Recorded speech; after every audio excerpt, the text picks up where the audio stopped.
Bidar breaking. Kalyana Karnataka ಉತ್ಸವ ಧ್ವಜಾರೋಹಣ ನೆರವೇರಿಸಿದ ಉಸ್ತುವಾರಿ ಸಚಿವ ಈಶ್ವರ್ ಖಂಡ್ರೆ. ಬೀದರ್ ನಗರದ ಜಿಲ್ಲಾ ನೆಹರು ಕ್ರೀಡಾಂಗಣದಲ್ಲಿ ಧ್ವಜಾರೋಹಣ ನೆರವೇರಿಸಿದ ಸಚಿವ ಈಶ್ವರ್ ಖಂಡ್ರೆ.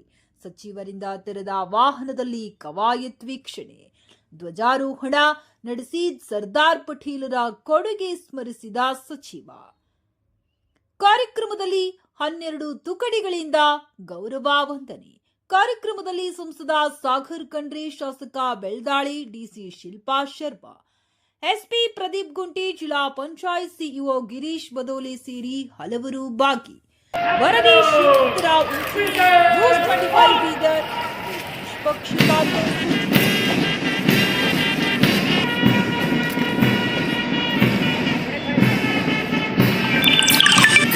जाके ನಮ್ಮ ರಾಷ್ಟ್ರಕ್ಕೆ 15ನೇ ಆಗಸ್ಟ್ 1947ಕ್ಕೆ ಸ್ವಾತಂತ್ರ್ಯ ಸಿಕ್ತು. ಆದರೆ ನಮ್ಮ ಭಾಗಕ್ಕೆ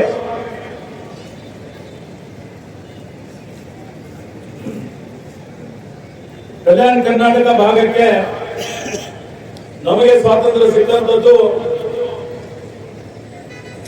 15 ಸೆಪ್ಟೆಂಬರ್ 1948ಕ್ಕೆ.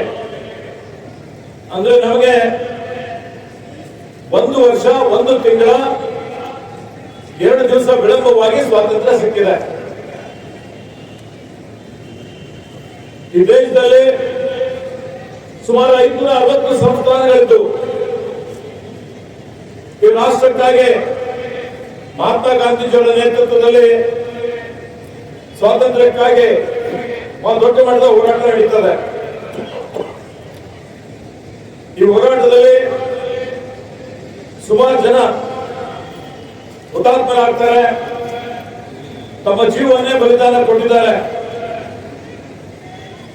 ಗಾಂಧೀಜಿಯವರ ಜೊತೆಯಲ್ಲಿ ನೆಹರೂಜಿಯವರು, ವಲ್ಲಭಭಾಯಿ ಪಟೇಲ್ ಅವರು, ಸುಭಾಷ್ ಚಂದ್ರ ಬೋಸ್ ರವರು, ಭಗತ್ ಸಿಂಗ್ ರವರು, ಚಂದ್ರಶೇಖರ್ ಅವರು, ಆಜಾದ್ ರವರು, ಮೌಲಾನಾ ಅಬ್ದುಲ್ ಕಲಾಂ ಆಜಾದ್ ರವರು, ಖಾನ್ ಅಬ್ದುಲ್ ಗಫಾರ್ ಖಾನ್ ರವರು, ಸರೋಜಿನಿ ನಾಯ್ಡು ರವರು, ಬಾಬಾ ಸಾಹೇಬ್ ಅಂಬೇಡ್ಕರ್ ಅವರು, ಹೀಗೆ ಸಾವಿರಾರು ಜನ, ಇವತ್ತು ಯಾರ ಹೆಸರು ಇಲ್ಲ, ಅಸಂಖ್ಯಾತ ಜನ ಈ ದೇಶಕ್ಕಾಗಿ, ತ್ರಿವರ್ಣ ಧ್ವಜಕ್ಕಾಗಿ ಬಲಿದಾನ ಕೊಟ್ಟಿದ್ದಾರೆ, ರಕ್ತ ಕೊಟ್ಟಿದ್ದಾರೆ, ಸೆರೆವಾಸ ಅನುಭವಿಸಿದ್ದಾರೆ.